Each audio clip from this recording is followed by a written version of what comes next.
Vous devez traiter les données d'un tableau Excel, mais vous ne savez pas comment procéder? Alors ce cours s'adresse à vous. Quel que soit votre niveau de départ, suivre ce cours vous permettra d'acquérir les fonctionnalités de base d'Excel et d'utiliser des fonctions, des tableaux croisés dynamiques ou encore des graphiques. Ensemble, nous allons découvrir comment prendre en main un fichier Excel, le mettre en page et manipuler des données.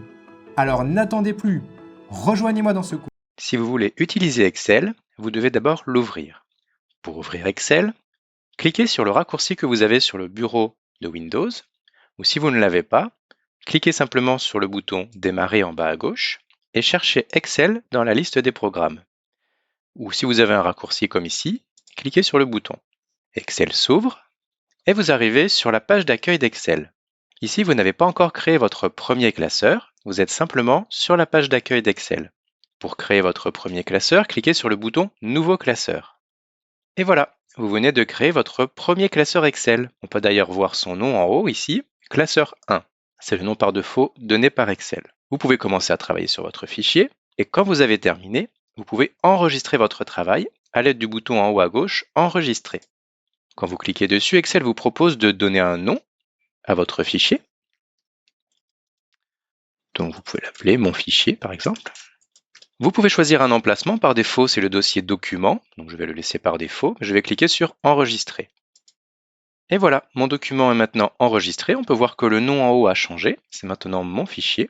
Donc mon travail est enregistré. Je peux donc fermer maintenant mon classeur Excel en allant dans le menu Fichier, puis en descendant vers le bouton Fermer. On peut voir que le classeur est maintenant fermé. Cependant, Excel reste ouvert. Si vous voulez fermer Excel complètement, cliquez sur la croix en haut à droite qui devient rouge quand je passe ma souris. Et quand je clique, Excel est maintenant complètement fermé. N'hésitez pas à réeffectuer ces manipulations si vous n'êtes pas complètement à l'aise. Une fois que vous avez créé votre premier fichier Excel, vous pouvez maintenant constater qu'Excel est principalement constitué d'une grille composée de lignes et de colonnes. Chaque colonne a un nom, ce sont des lettres, et chaque ligne a également un nom, ce sont des nombres. Le croisement d'une colonne et d'une ligne est appelé la cellule. Ici, j'ai sélectionné la cellule de la colonne D et de la ligne 5, ce sera la cellule D5. Vous pouvez avoir confirmation de son nom dans cette zone ici en haut à gauche qui s'appelle la zone nom. Dès que vous changez de cellule en cliquant sur une autre cellule, le nom change, ici je suis en G9. Pour sélectionner plusieurs cellules, deux possibilités. Soit vous sélectionnez des cellules contiguës, à ce moment-là vous restez cliqué sur la souris et vous sélectionnez les cellules en relâchant la souris à la fin. Soit vous voulez sélectionner des cellules non contiguës et à ce moment-là vous cliquez sur la touche CTRL de votre clavier, vous laissez appuyer sur la touche CTRL et vous cliquez sur les cellules voulues. Ici H4, H9, E4, E9. J'ai ainsi sélectionné 4 cellules. Vous pouvez également sélectionner des colonnes entières en passant la souris sur le nom de la colonne. Vous avez vu ici, le curseur est passé d'une croix blanche à une flèche noire et en cliquant, c'est bien toute la colonne C qui est sélectionnée. De la même manière, je peux sélectionner une ligne entière en cliquant sur son numéro. N'hésitez pas à vous entraîner à faire des sélections, à utiliser la touche CTRL de votre clavier pour sélectionner plusieurs cellules, plusieurs colonnes, plusieurs lignes.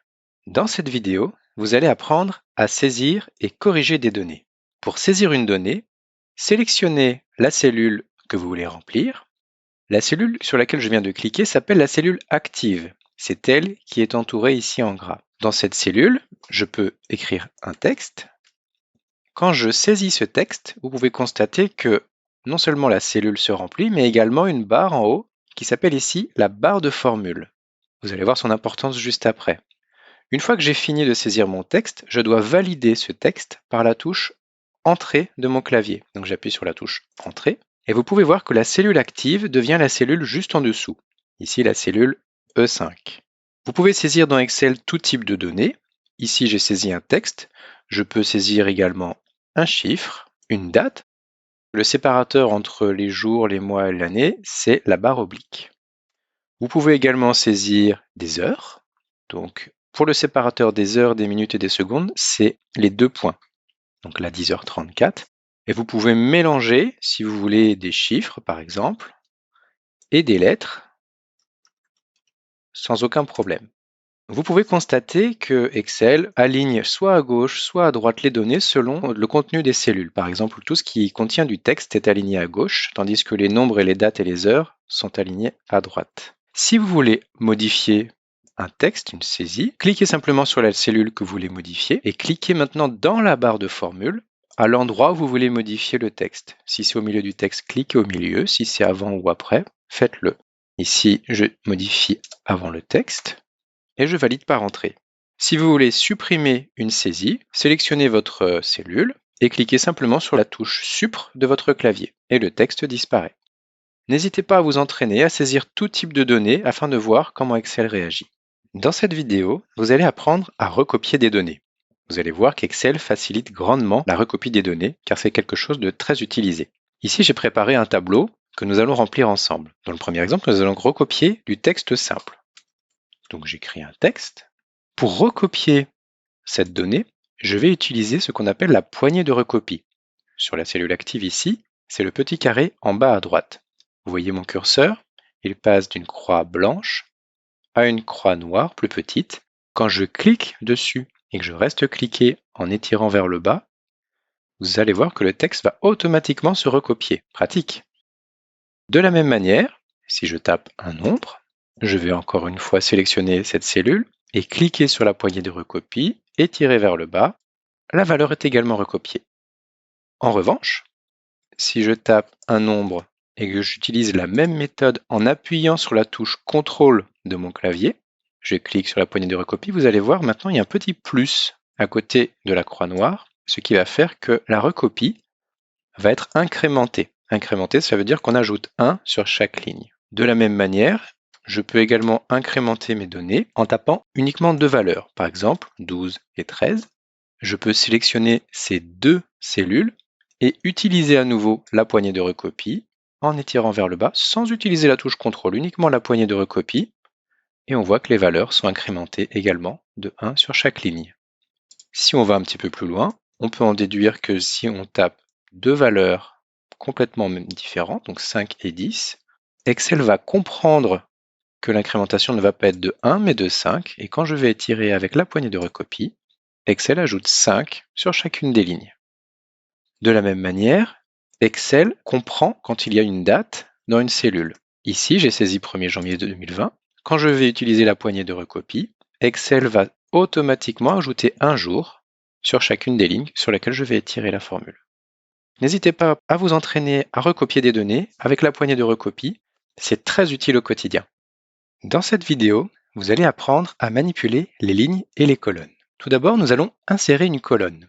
Pour insérer une colonne, je sélectionne par exemple ici la colonne B, et en ouvrant le menu contextuel, je vois différentes options dont le bouton Insérer. Quand je clique sur ce bouton, la colonne ajoutée s'ajoute à gauche de la colonne que j'avais sélectionnée.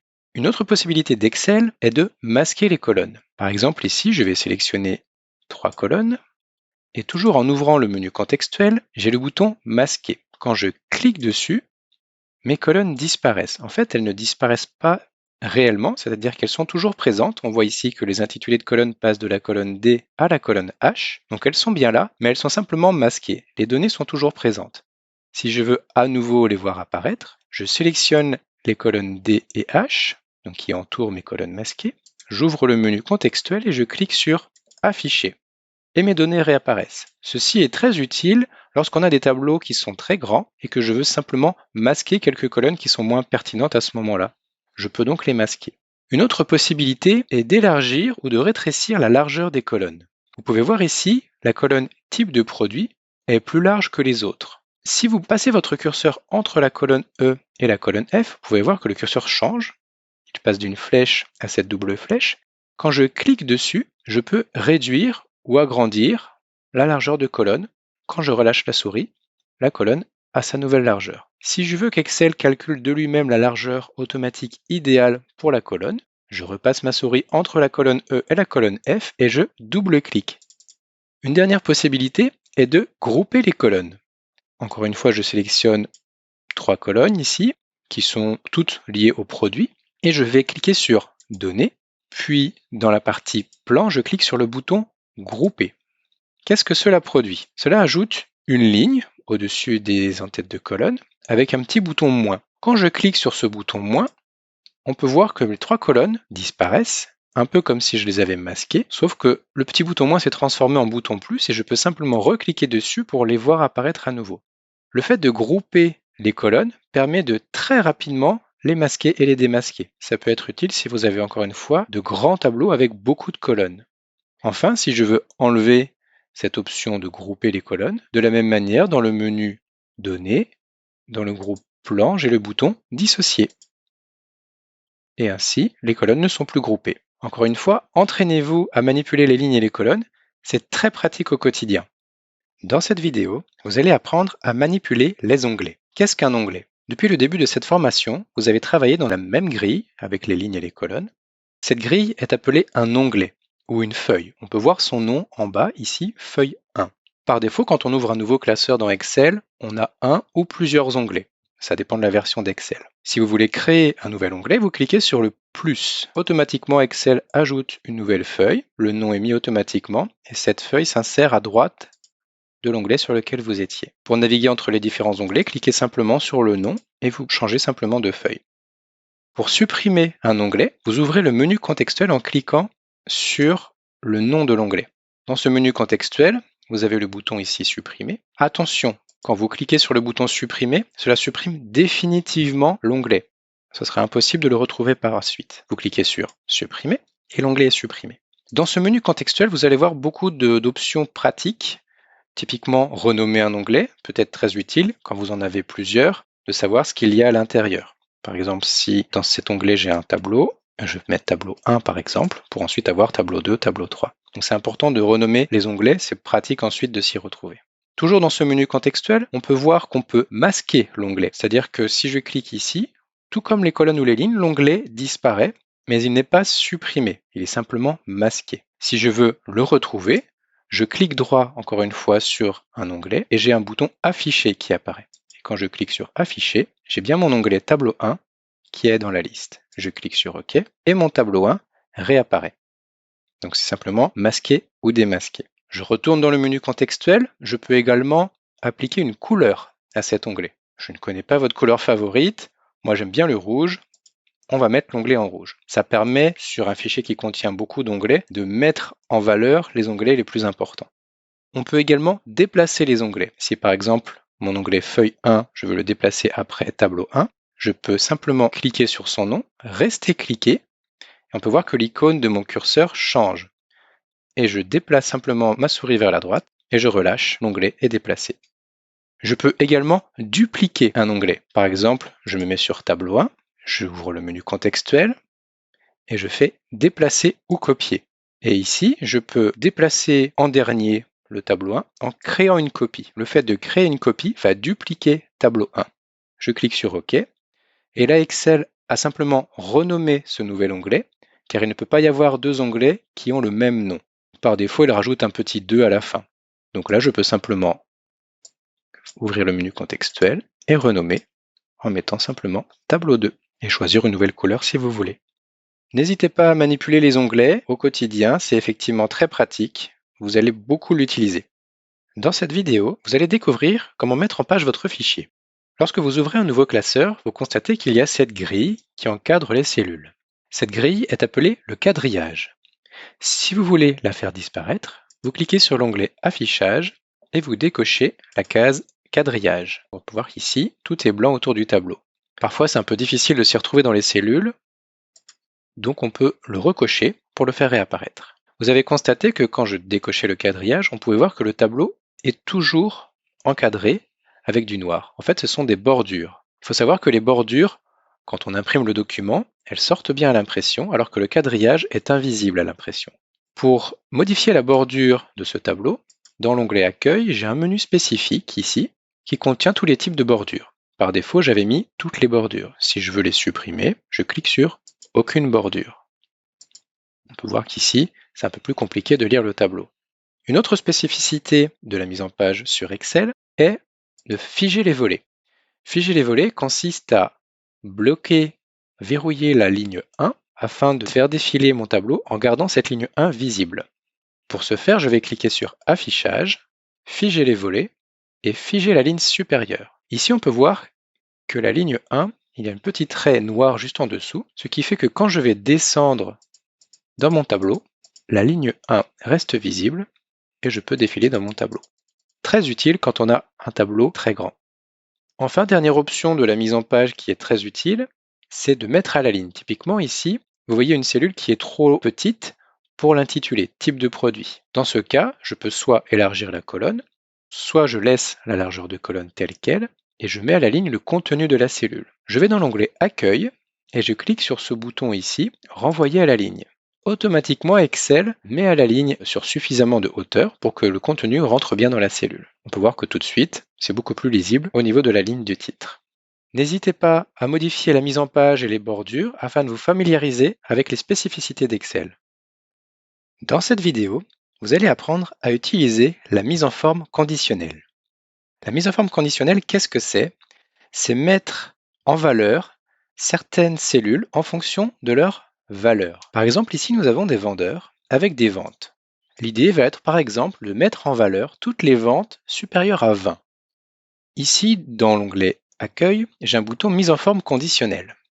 Quand je clique sur ce bouton, on va sélectionner la première règle qui est règle de mise en surbrillance des cellules supérieure à, et là, je vais indiquer simplement une valeur. Donc là, je vais indiquer 20 par exemple. Et immédiatement, on voit sur la gauche une mise en forme qui s'applique. Et nous, ce qui nous intéresse, par exemple, c'est de mettre du vert. Et quand je clique sur OK, on voit ici que tout ce qui est au-dessus de 20 a une mise en forme particulière.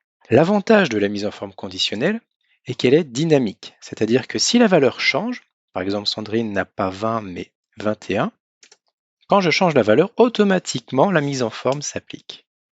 Donc c'est très intéressant d'explorer cette mise en forme conditionnelle car elle s'adapte vraiment aux valeurs. Quand je clique à nouveau sur le bouton mise en forme conditionnelle, je peux voir que j'ai d'autres types de mise en forme qui peuvent être appliqués. Par exemple, la barre de données. Je peux simplement passer ma souris dessus et ça change automatiquement. J'ai les nuances de couleurs qui peuvent être très intéressantes. Et les jeux d'icônes, par exemple. Si je prends par exemple les formes ici, voilà. En plus du vert, je peux aussi avoir une autre mise en forme conditionnelle qui m'ajoute en plus une icône. Si je veux faire disparaître ces mises en forme conditionnelles, je resélectionne les cellules concernées, je clique sur le bouton mise en forme conditionnelle et en bas j'ai le bouton effacer les règles des cellules sélectionnées. Et voilà, je retourne à mon tableau initial. Je vous invite vraiment à explorer tout l'éventail de possibilités de cette mise en forme conditionnelle. C'est quelque chose de très riche et qui aide vraiment à lire les données. Les filtres et les tris sont utilisés sur un tableau comme celui-ci. Un filtre sert à ne montrer uniquement les lignes qui remplissent un certain critère. Par exemple, pour appliquer un filtre à une base comme celle-ci, vous allez dans l'onglet Accueil, cliquer sur le bouton Trier et filtrer et cliquer sur le bouton Filtrer.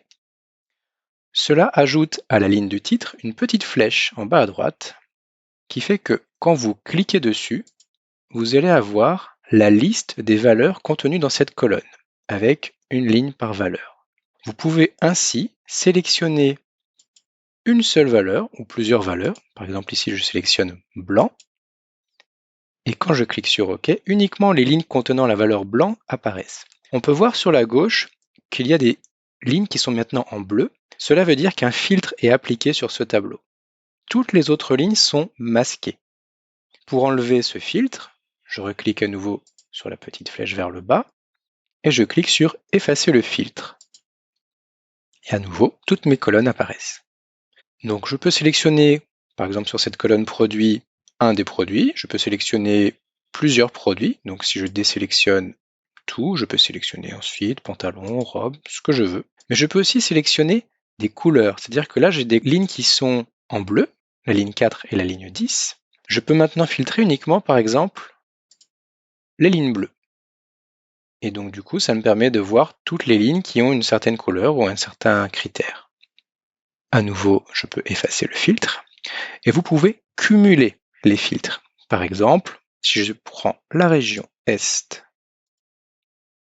et uniquement les produits pantalons, je vais avoir deux filtres qui se combinent. C'est-à-dire qu'on a un et entre les deux. On a et la région Est et les produits pantalons. Si je veux effacer les filtres, tous les filtres d'un coup, je vais à nouveau cliquer sur le bouton Trier et filtrer, et j'ai un bouton Effacer qui efface tous les filtres d'un coup. Concernant les tris, il s'agit ici de classer toutes les données de mon tableau sur un certain ordre alphabétique ou du plus petit au plus grand sur la colonne voulue. Par exemple, ici sur la couleur verte, si je veux la trier, donc je vais cliquer sur Trier et filtrer et sur le bouton Trier de A à Z. Et ainsi, toutes mes couleurs sont triées de A à Z. Donc, peu importe comment vos données ont été rentrées dans ce tableau, vous pouvez ensuite les trier à nouveau par la colonne que vous souhaitez. Par exemple, pour les ventes, vous pouvez cliquer sur Trier et filtrer, trier de Z à A pour voir les ventes les plus fortes au début et les plus faibles à la fin. Continuez à explorer ces règles de filtre et de tri, à en appliquer par couleur sur des champs comme des dates, des textes, des nombres. Vous verrez les impacts sur ces colonnes. Dans cette vidéo, vous allez apprendre à réaliser des calculs grâce aux fonctions. Les fonctions dans Excel, c'est très puissant, c'est une grande force d'Excel. Par exemple, ici, vous avez des ventes et vous voulez créer la somme de toutes ces ventes. Vous savez déjà calculer facilement en utilisant des opérateurs. Donc là, typiquement, plus. Voilà, vous sélectionnez toutes les cellules, vous tapez Entrée, vous avez un résultat. Seulement, voilà, c'est un peu long et fastidieux quand on a beaucoup de cellules comme cela, de taper toute cette formule. En revanche, si vous utilisez les fonctions, vous pouvez aller beaucoup plus rapidement. Pour utiliser une fonction, vous cliquez sur le petit FX ici, juste à côté de la barre des formules. Insérer une fonction. Excel vous propose ici une fenêtre contenant le catalogue de toutes les fonctions intégrées dans Excel. Il y en a environ 500. Elles sont toutes classées par catégorie. Des fonctions liées à la finance, liées aux dates et aux heures, aux mathématiques, aux statistiques, etc. Ici, ce qui nous intéresse, c'est simplement de faire une somme. Donc on va cliquer sur Somme, ici. Et Excel vous propose de sélectionner des cellules sur lesquelles vous voulez faire une somme. Par défaut, Excel a déjà regardé votre base et en a déduit qu'en C3 à C8, vous aviez déjà des données, ce qui est effectivement le cas. Donc dans cet assistant, vous avez même déjà le résultat qui apparaît ici. C106, heureusement, c'est la même valeur que si on utilise l'opérateur.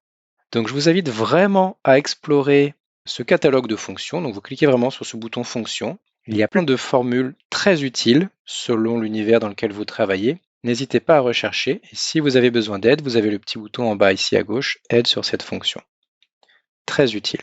Une fonction des plus utilisées dans Excel, c'est la fonction si. C'est une fonction conditionnelle.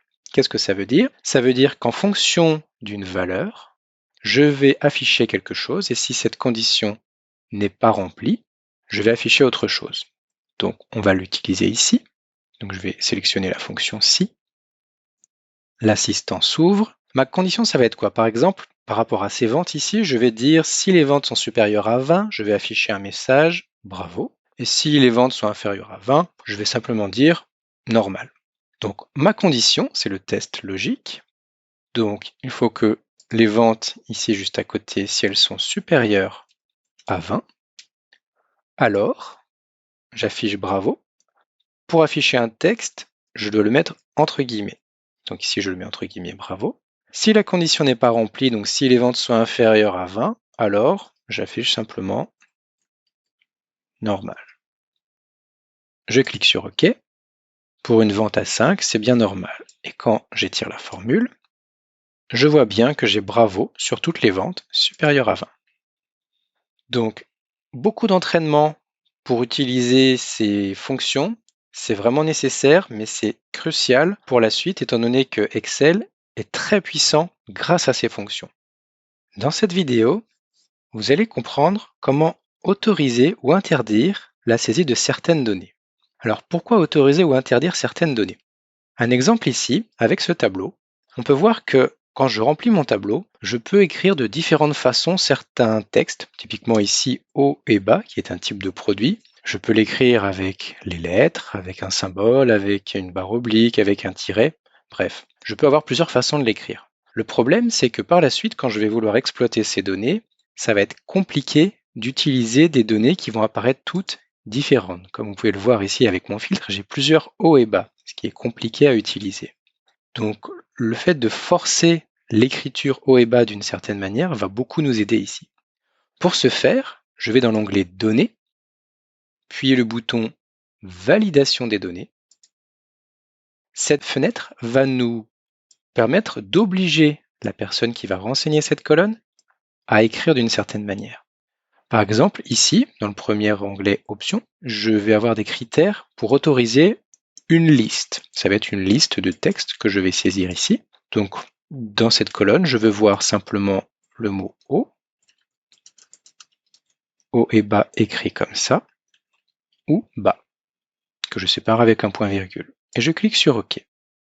On peut voir ici que maintenant j'ai une petite flèche vers le bas qui apparaît sur la cellule sur laquelle j'ai mis la condition. Quand je clique sur cette flèche, automatiquement j'ai une liste déroulante qui apparaît avec les valeurs de la liste que j'ai sélectionnée. De ce fait, je n'ai plus le choix que d'écrire que haut ou bas. Si je tape par exemple haut et barre oblique par exemple bas et que je tape sur Entrée, j'ai un message d'erreur qui apparaît qui me dit cette valeur ne correspond pas aux restrictions de validation des données pour cette cellule. Ce message que vous venez de voir peut être modifié. Quand je retourne dans Validation des données, j'ai ici, donc au-delà de la liste des valeurs à saisir, j'ai aussi un message quand je veux sélectionner la valeur et également l'alerte. Par défaut, je peux écrire un message en disant « Attention, la valeur ne fait pas partie des 3 seuls autorisés qui sont haut, haut et bas et bas ». Vous pouvez vraiment détailler ici le message d'erreur, il s'adaptera en fonction de ce que vous avez saisi. Donc pensez à utiliser cette validation des données, elle est très importante pour la bonne qualité de vos données. Dans cette vidéo, vous allez apprendre à réaliser un tableau croisé dynamique. Un tableau croisé dynamique, ou TCD en raccourci, est un tableau qui regroupe et consolide vos données en fonction de critères que vous choisissez. Le tableau source que vous allez utiliser pour créer votre tableau croisé dynamique doit avoir une ligne de titre, aucune colonne vide, aucune ligne vide et aucune cellule fusionnée. C'est important pour que le tableau croisé dynamique puisse être construit. Pour le construire, on clique sur l'onglet Insertion, puis sur le bouton Tableau croisé dynamique. Par défaut, Excel identifie bien notre tableau. On clique sur OK. Ici, on arrive sur une page dédiée à la création des tableaux croisés dynamiques. Sur la gauche, il y aura un aperçu de notre tableau croisé qui pour l'instant est vide. Sur la droite, vous avez la liste de tous les champs, donc de toutes les colonnes de votre table. Et en bas, vous avez là où vous allez insérer ces champs, soit en ligne dans votre tableau, soit en colonne, soit en filtre, soit ce sera un champ sur lequel vous allez faire un calcul. Typiquement ici, nous sommes sur des ventes, donc on va additionner des ventes. On va le faire ensemble. D'abord, je veux définir ce que je veux. Ici, je veux calculer la somme des ventes par vendeur et par type de produit. Donc, mes vendeurs, c'est mon premier champ. Je vais les mettre par exemple en ligne. Donc, je clique sur le champ en haut et je déplace ma souris et quand je relâche, automatiquement le champ arrive en ligne. Et on peut voir sur la gauche en aperçu qu'on a bien la liste de nos vendeurs. Maintenant, on veut également voir ces ventes par vendeur et par produit. Donc, je vais mettre mon champ produit dans les colonnes. Et on voit bien que mes produits apparaissent maintenant dans les colonnes. Pantalon, pull, robe. Enfin, au niveau des valeurs, qu'est-ce que je peux additionner comme type de valeur? Ce qui m'intéresse ici, ce sont des ventes. Donc, c'est un champ numérique que je vais mettre dans valeur. Donc, je prends le champ vente et je le mets dans valeur. Automatiquement, Excel a compris que c'était un champ numérique et a additionné tout de suite ces données. Excel aurait pu très bien faire une moyenne ou un autre calcul. Par défaut, c'est une somme. C'est parfait, c'est exactement ce qu'on voulait. Qu'est-ce qu'on constate dans notre tableau? Ici, on peut lire la première ligne en disant qu'Anna a vendu 69 pantalons pour un total de 69. Si je prends la ligne Paolo, Paolo a vendu 26 pantalons et 32 pulls, soit 58 ventes. Et à l'inverse, si je regarde les colonnes, on a eu 182 robes de vendues et la répartition par vendeur, on la voit juste au-dessus. Pour un total de 388 ventes, tout vendeur et tout produit confondus. Donc on a vu tout à l'heure sur la droite qu'on avait un champ filtre. Ce champ, c'est simplement un moyen de filtrer notre tableau sur un critère supplémentaire. Ici, par exemple, je vais mettre le champ couleur, que je déplace également. Et on voit qu'il apparaît ici au-dessus du tableau croisé dynamique. Ce champ couleur nous permet de voir la liste de toutes les couleurs. Et si je sélectionne une couleur, par exemple, je peux voir tous les produits de couleur blanc qui ont été vendus. Donc en l'occurrence, ce sont 57 robes vendues par Edouard et Paul. C'est très intéressant de jouer car ce tableau, comme vous voyez, il est dynamique, c'est-à-dire qu'il se met à jour en temps réel en fonction des sélections que vous faites. En revanche, Si vos données sources sont modifiées, par exemple, je vais rajouter ici, je vais mettre 100 à la place de 43 ventes de robes, mon tableau croisé dynamique n'est pas à jour de ces ventes. On a toujours 182 robes de vendues. Pour le mettre à jour, il faut l'actualiser. Pour l'actualiser, j'ouvre le menu contextuel sur le tableau croisé dynamique et je clique sur Actualiser. Et là, automatiquement, on voit que mon nombre de robes vendues a été augmenté. Si vous voulez savoir ce qui se cache derrière, par exemple ici, les 32 ventes de pulls, à quelle ligne cela correspond dans le tableau, vous pouvez simplement double-cliquer sur le 32 et Excel vous affiche exactement les lignes du tableau qui correspondent à ces 32 ventes. Si je fais la somme des ventes ici, j'ai bien 32. N'hésitez pas à jouer avec le tableau croisé dynamique, à changer les champs de place entre les lignes, les colonnes, les filtres, et regardez comment cela change le tableau croisé. L'important avec les TCD, c'est de s'entraîner et de jouer avec. Dans cette vidéo, vous allez apprendre à créer des graphiques. Un graphique, qu'est-ce que c'est? C'est une façon visuelle de regrouper les données.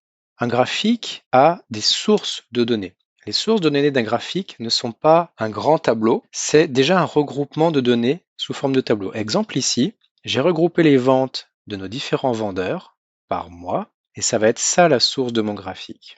Pour créer un graphique, je dois sélectionner la source de mes données en incluant les titres et je clique sur l'onglet Insertion, puis Graphique recommandé. Excel, en fonction des données sources, me propose différents types de graphiques. Il en existe plein. Si je vais dans le deuxième onglet Tous les graphiques, je peux voir tous les types de graphiques existants dans Excel. Donc graphiques recommandés, ce sont ceux qui s'adaptent bien avec les données sources que j'ai sélectionnées. Ici, j'ai un histogramme où je vois mois par mois les ventes des différents vendeurs. À l'inverse, j'ai par vendeur les ventes des différents mois. Ou ici, par exemple, une courbe. C'est ce qui va nous intéresser ici, donc je clique sur OK. Ce graphique, il apparaît ici. Chaque vendeur a déjà sa propre couleur et on peut voir ici les différents mois au niveau des abscisses. Mon graphique, je peux le modifier. Ici, j'ai un titre qui est mis titre du graphique, mais je peux le modifier et écrire ce que je veux. Donc ici, je peux dire que ce sont les ventes par mois. Ici, quand je clique en dehors du graphique, j'ai mon menu d'accueil classique. Quand je clique sur le graphique, automatiquement Excel crée deux nouveaux menus dans Outils de graphique, un onglet Création et un onglet Mise en forme. Dans l'onglet Création, sur la gauche, ici, j'ai ajouté un élément graphique. C'est là où je peux ajouter un titre, par exemple, sur les axes. Par exemple, ici, si je passe ma souris, on voit que j'ai titre de l'axe qui arrive en bas, ou sur la gauche, je peux rajouter ici que ce sont des ventes. Le titre de graphique était déjà présent, mais je peux le supprimer en cliquant sur Aucun. Je peux le mettre au-dessus du graphique ou superposer par rapport au graphique. Les étiquettes de données sont les valeurs exactes de chaque point du graphique. Donc là, ici, j'en ai beaucoup, donc je ne vais pas forcément les afficher, mais ça peut être utile sur un graphique qui contient assez peu de courbes d'ajouter ce type de données. Je peux ajouter la table des données, c'est exactement la même chose que les points des courbes, mais sous forme de tableau. Ici, pareil, je ne vais pas le faire étant donné qu'on n'a pas beaucoup de place dans ce graphique. Je peux modifier le quadrillage, qu'il soit vertical, horizontal. Par exemple, la légende qui est en bas, je peux aussi la voir à droite, en haut, à gauche. On fait vraiment ce qu'on veut. Ici, je n'ai fait que passer ma souris, je n'ai jamais cliqué. C'est vraiment un changement en temps réel, c'est très intéressant. Ce que je peux faire également, c'est modifier les couleurs. Par défaut, c'est le jeu par défaut des couleurs d'Excel, mais je peux cliquer sur un autre jeu de couleurs si je trouve ça plus pertinent. Si vous voulez voir ce graphique en plus grand, vous pouvez le déplacer. Si vous ouvrez le menu contextuel en cliquant sur le graphique, vous pouvez déplacer ce graphique. Vous pouvez le déplacer dans une nouvelle feuille et à ce moment-là, quand vous cliquez sur OK, il apparaît sur un onglet à part, en beaucoup plus grand. Et donc là, vous pouvez vraiment visuellement voir beaucoup plus de choses. Donc quand vous avez beaucoup de courbes, c'est assez pertinent de le mettre en grand. La clé par rapport au graphique, c'est vraiment de les essayer. Comme vous l'avez vu, resélectionner des données, insérer un graphique, il y en a plein à découvrir. N'hésitez pas à balayer tous les types de graphiques qu'Excel vous propose.